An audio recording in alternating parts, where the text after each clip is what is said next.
Thank you for coming to my talk today.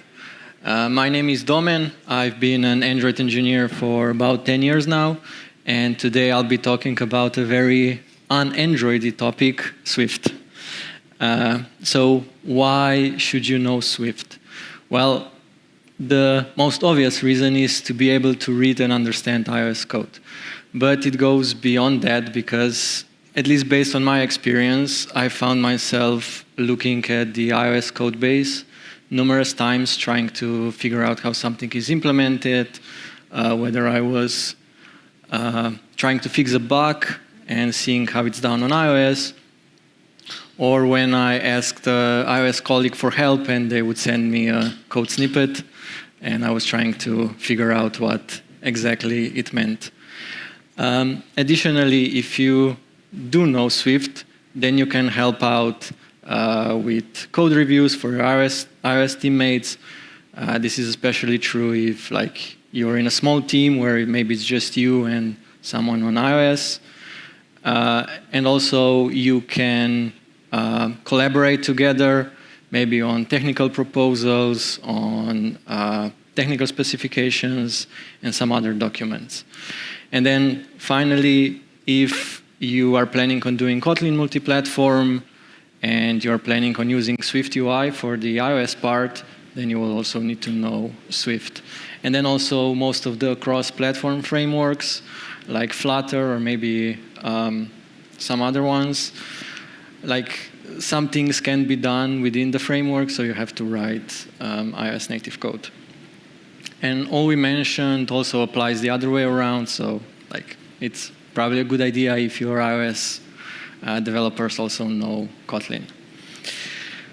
Cool. So first we'll cover some basics around the Swift syntax, and then we'll jump into more advanced concept. So if we start with the most simple thing, which is properties. So in Kotlin, we use val to define immutable properties and var to define mutable properties. And then in Swift, we use let for immutable ones and var again for mutable ones. As you can see, the rest of the syntax is pretty much the same so far. To define nullable types, in Kotlin, we use a question mark at the end of the type, and then use null value to represent a lack of value. In Swift, it's also a question mark at the end of the type, but the lack of a value is represented through a nil value. Now, how do we handle possible lack of values? Well, the one that we know from Kotlin is this Elvis operator one, where you either use the actual value of a property or this fallback one that you provide. And in Swift, there's a similar concept, except the Elvis operator is replaced by two question marks. But it works in the same way. And then if you think you're smarter than the compiler, you can do force unwrapping. In Kotlin, we obviously use the double exclamation mark. And in Swift, it's a single exclamation mark. Cool. So far, everything seems pretty much the same. Let's continue. So we're all familiar with the if statement. This is how it looks like in Kotlin. And then this is how it looks like in Swift. So again, pretty much the same. In Swift, we can omit the parentheses, but if we want, we can also add them. So then they're pretty much identical. And then, if we had other branches, else if and else, it also looks identical to Kotlin. Moving on to for loops. So here in Kotlin, we have a list of strings, and then we want to iterate through it. And we do this with the for loop. And then in Swift, again, we have a list. We'll take a look at collections later on, but we have a list, and we're, again, going through it. And as you can see, the syntax is again the same, except we omitted the parentheses. Moving on to another basic unit, which is functions. So we all know how to define functions in Kotlin. And then in Swift, the fun keyword is replaced by a func keyword. And the other difference is before the return type, we use an arrow instead of a colon. Now we move on to an interesting pattern, which is called optional binding. And this is how it typically looks like. So it's this if let statement. You will find this, if you look at an iOS code base, you will find it pretty much everywhere. It's one pattern that I struggled a bit to understand at the beginning, but it's quite intuitive once you get familiar with it. So let's take it line by line. So here in the first line, we have a fetched user ID property that's either a string or it can also be null. Let's imagine this is coming from somewhere outside. Maybe it's an input to a function. And we want to use this fetched user ID to then call update user later on.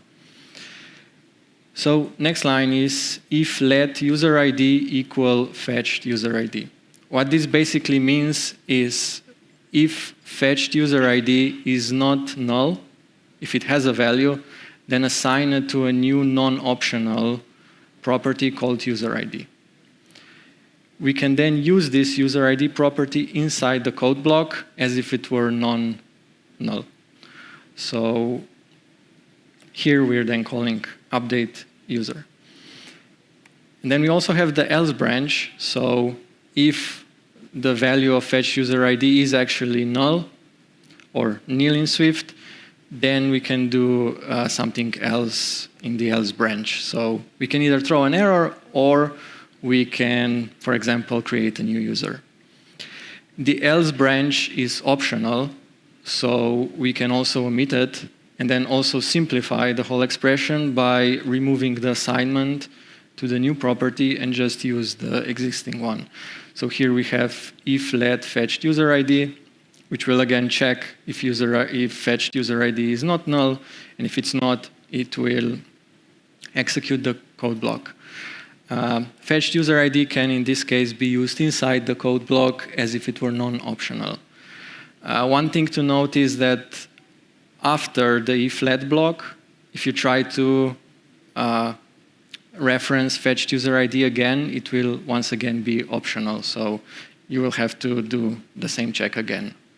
And then if we take a look at how we would do this in Kotlin, just to kind of build like a mental mapping, the most simple way would just be to use an if-else branch and check if the fetched user ID is null. But the probably more one-to-one mapping is to use the let scope function. Again, this will only be executed if the fetch user ID is not null. So if in the code base you see if let, you can think that this translates to the let scope function in Kotlin. And then moving on with optional bindings, there is also a thing called guard expression.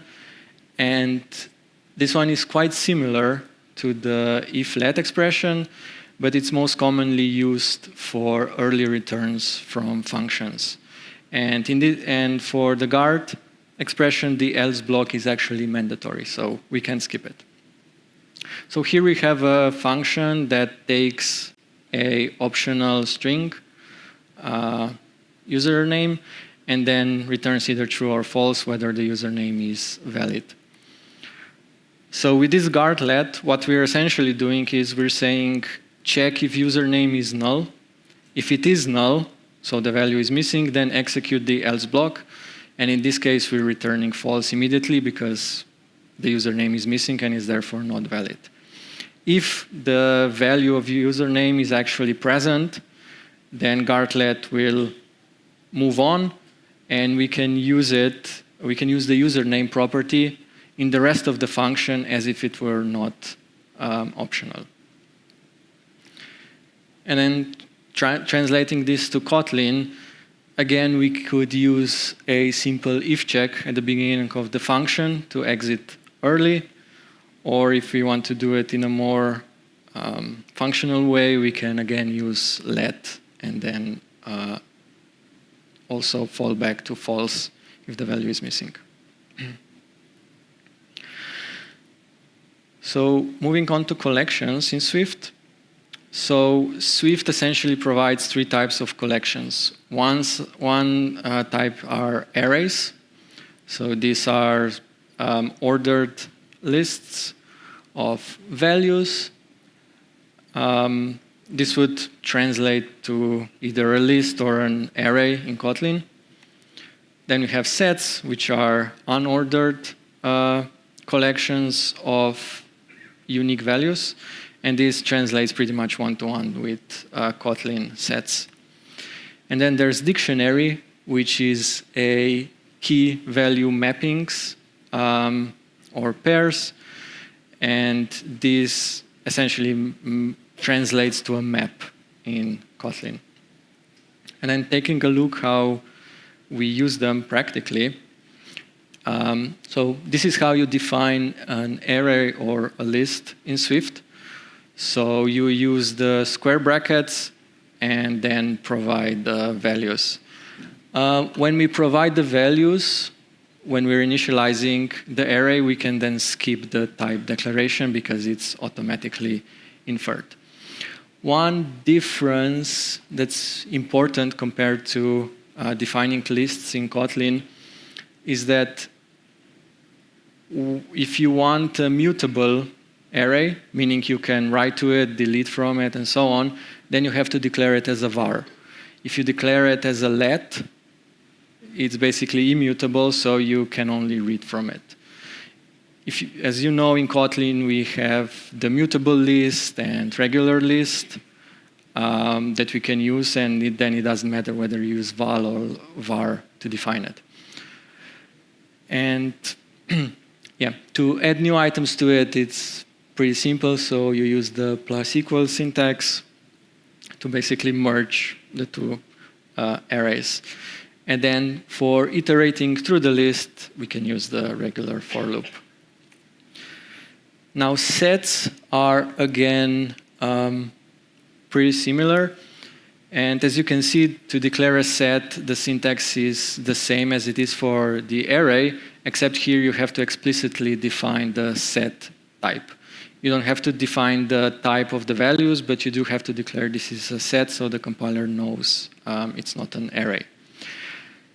Again, whether it's a mutable or immutable set depends on whether you declare it as a var or a val. And then there are a bunch of functions on the set itself, so you can check if it contains a value, or you can also insert a value. So this is equal to a mutable set or a set in Kotlin. And then dictionaries are commonly used in Swift. And how we declare them is, again, using the square brackets, and then you have to provide the key and value for each entry. Again, whether it's mutable or immutable depends on how you declare it, either as a var or a val or a let. Sorry. And so this would translate to either mutable map or a map in Kotlin. So if you want to add new values to it, you just reference the dictionary, and then in square brackets you provide the key and then assign a value to it. And it's the same as in Kotlin, so if the value doesn't exist, it will be added. If the key already exists, the value will be updated. And then to read from the dictionary, again, you simply provide the key, and then you get either back the value, if it exists for this key, or nil, in which case you can fall back to some default value. Now, to go through the dictionary, you can use the for loop. And with this, in the parentheses, you can provide the variable name for the key and for the value, and then you can use it. And here you can also see how we basically concatenate strings or build them. So as we know, in Kotlin, we use the $sign and then the curly brackets in strings to build formatting. But here we use a backward slash and then the property name in the parentheses. So this would print, for example, 500 means server error. Okay, now we come to a bit more advanced concepts. So Swift has two object-oriented structures. One is a structure and the other is a class. So they're both similar when you're modeling data, meaning they both can contain properties and functions. The key difference being that classes are passed by reference and then structures are passed by value. And then the official recommendation from Apple is to use structures by default. This is why probably if you take a look at a relatively modern iOS codebase, you would mostly find structures. And then classes are used for specific use cases such as Objective-C compatibility. So this is how we declare a struct. We use the struct keyword followed by the name of the structure, and then inside the block we can define mutable and immutable properties, and we can define functions. So this would pretty much translate to like a class in Kotlin. And then classes in Swift are relatively the same, except we use the class keyword. So how do we then create an instance of a structure? Well, we reference the name of the structure, and then in the initializer, we can initialize values for all of its properties. If we go back, we'll see that we actually didn't create like an initializer for the struct. That's because Swift automatically generates initializers for all of the structures. So meaning we can actually initialize max speed here. And then we can call functions on it. So if you remember, we declared max speed property as var, so meaning it's mutable, we can write to it. So then if we try to change the value after we've created our structure, we'll actually get an error. And this is because structures are immutable by default, and additionally we declare that as let, so it's immutable. If we wanted to actually change the speed after we've created the structure, we would have to declare it as a var. So basically it's mutable, and after that we can change the value of the speed. Now, to create an instance of a class, it's a similar syntax, but there's no auto-generated initializer, so you can't initialize it directly. You have to provide a value for each property later on manually. And also classes are mutable, and it doesn't matter whether you define it as a let or a var, you can always change properties on it. So yeah, in Kotlin, this would be like a mapping. So you would have a class, and then in the constructor have the property, and then we can pretty much use it the same way. We could also use a data class or any other structure that Kotlin supports. Related to classes are enums. Enums are quite powerful in Swift, and we'll see that later on. But the most basic enum is declared like this. So we have the enum keyword, followed by the name of the enumeration, and then different cases. So each case presents one enumeration value. If we define the enumeration value in new lines, then we always have to prefix it with the case keyword. But we can also define all of them in a single line, separated by a comma, and then we only need one case. And then how we use them is, so we reference the name of the enum, and then the actual case that we want to use. And the interesting is, so the first time we declare an enum, we actually have to reference the name of the enum type, so in this case direction, but then after we can use the dot syntax and just reference the enum case directly. And then to check for enum values, Swift has switch statement, and how this works is pretty similar to a when statement in Kotlin, in the sense that it's exhaustive, meaning it needs to check every possible case. And even Xcode will automatically generate this. Cool. So I mentioned that enums are quite powerful in Swift, and this is because they support something called associated values. What these are is each enum case can have associated values of different types and of different numbers of them, and they can be different for each enum case. So here we have one case, RGB, and it defines 3 integers, so for red, green, and blue. And then we have one case called hex, which defines a single string, right? And then to actually use them, so for RGB, we have to provide the 3 enums. So this is for the green color. And then for the hexa one, we have to provide a string. Now, why I mentioned this is powerful is because you can map or model different values, so like mutually exclusive ones, but then you can also use the standard switch statement. And here you can actually map each associated value into a separate property and then reference it in the case block.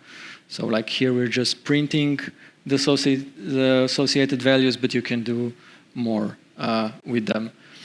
And then this can also be further simplified. So if you see, we're defining new properties for each of the associated values, right? So for RGB, we have 3 LEDs.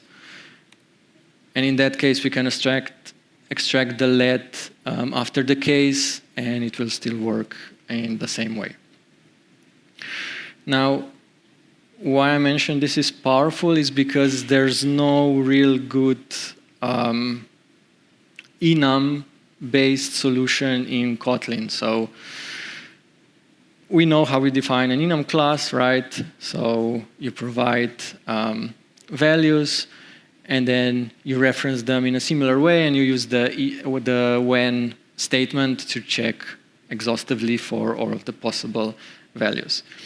But if you wanted to do something like we did in Swift with RGB and hex, where it had different properties, it's not actually possible to do it with an enum class, because in Kotlin, any property you define in enums, it's at the enum class level, right? So you provide it in the constructor of the enum class.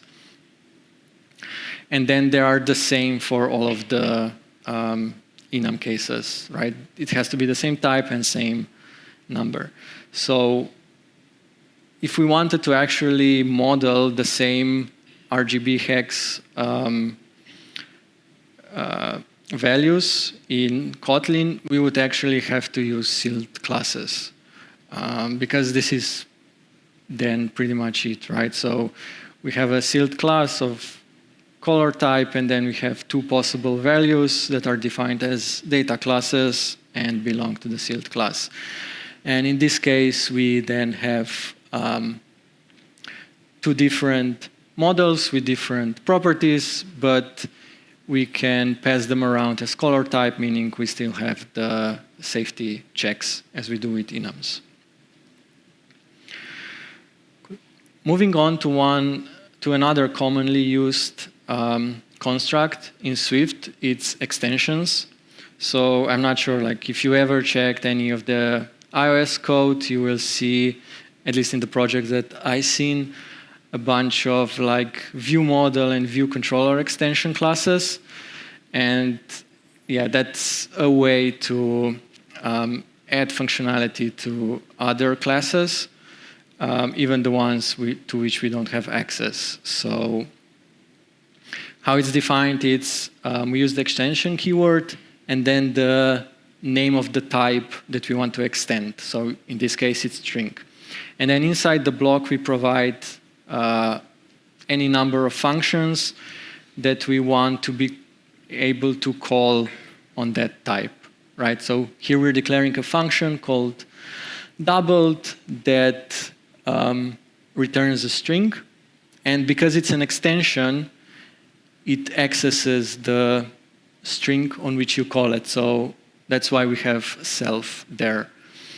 And then to be able to use it, we can just call it on any string. So here we have Swift string, and we're calling doubled on it, and it essentially creates a new string with the Swift printed twice. So in Kotlin, we know of extension functions which behave in almost identical way, except the declaration is different. So while in Swift you have to declare like the extension class in a sort of way, here in Kotlin we declare functions, right? But in both cases, in Swift and in Kotlin, it has to be a top-level declaration. And in Kotlin, we also use the this keyword instead of self. But then the usage, it's the same. So we create a string and are able to call the function on it. Related to structures and classes that we mentioned earlier are protocols. So what is a protocol? It is a set of properties, methods, and other requirements that a class, structure, or enumeration can adopt by providing the actual implementation of those requirements. It can have readable or writable properties, and it supports inheritance, composition, associated types, generics, and others. So it's quite similar to like an interface in Kotlin. So how this looks like is, so to define a protocol, we use the protocol keyword and then the name of the protocol. Inside the code block, we can then define the requirements. So these are properties, which can be mutable or immutable, and they can have getters or setters, meaning you can only read them or also write them in the adopted classes. And then you can also define functions. So here we have two protocols. One is request error, and the other one is printable error. And then to use the protocols, we have to adopt them. So here we have a structure called connection error, and it adopts the two protocols we declared earlier. So request error and printable error. And because we are adopting this, we have to define all of the requirements that the protocols provide. So this means declaring the error code property and declaring the is recoverable property. And then we also have to provide an implementation for the function. And then to create an instance of this structure, we essentially have to pass in the values for the error code and whether it's recoverable. So here we have a connection error, and In this case, it's not found, so 404, and it means it's recoverable, meaning we can try it again. So then, how do we, in sort of way, use protocols is, so if we have a function like this, which is called when an error happens, and it receives a request error, we can then check whether this is also a printable error by using the S ? syntax. So this will essentially try to cast the error to the protocol, and if it succeeds, then it means it's a printable error protocol, and we can call the function on it. But if it's not, it just means it's a regular request error, and we can still call the properties on it that it defines. So, as I said in Kotlin, this would be mapped pretty much to an interface. So we would define the properties we want, and we would define the function.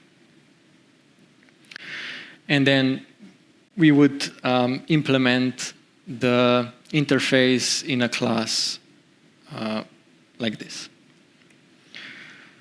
Cool. So Swift has a thing called closures, which is essentially a fancy way of saying lambdas. So closures are essentially self-contained blocks of functionality that you can pass around in your code.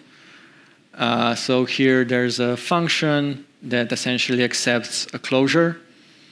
And this should look familiar from Kotlin. So it's any function that accepts another function, basically, or a lambda, or a callback, any way you want to call it. So how a closure is defined, it's using the parentheses for the input types, and then the return type, which in this case it's void, so meaning there's no return type. So the syntax is identical to the lambda one in Kotlin. And then if the closure is the last one, if it's the last argument of a function, we call it a trailing closure. So then you can move it outside of the parentheses, same as in Kotlin. And finally, we have concurrency. So Swift has come a long way in this in the past few years. So it now has built-in support for writing asynchronous code in a structured way. It allows for code to be suspended and resumed later. And it has a concept called asynchronous function, which is a special kind of function that can be suspended while it's partway through execution and then resumed.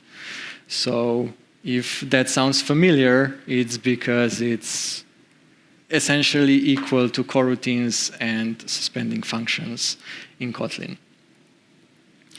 So how an asynchronous function is declared is we basically declare a regular function and then use the async keyword at the end of the function signature to essentially declare it as asynchronous. And then inside the code block, we can execute any long-running work, such as network requests. And then to be able to actually execute this asynchronous function, we use the await keyword.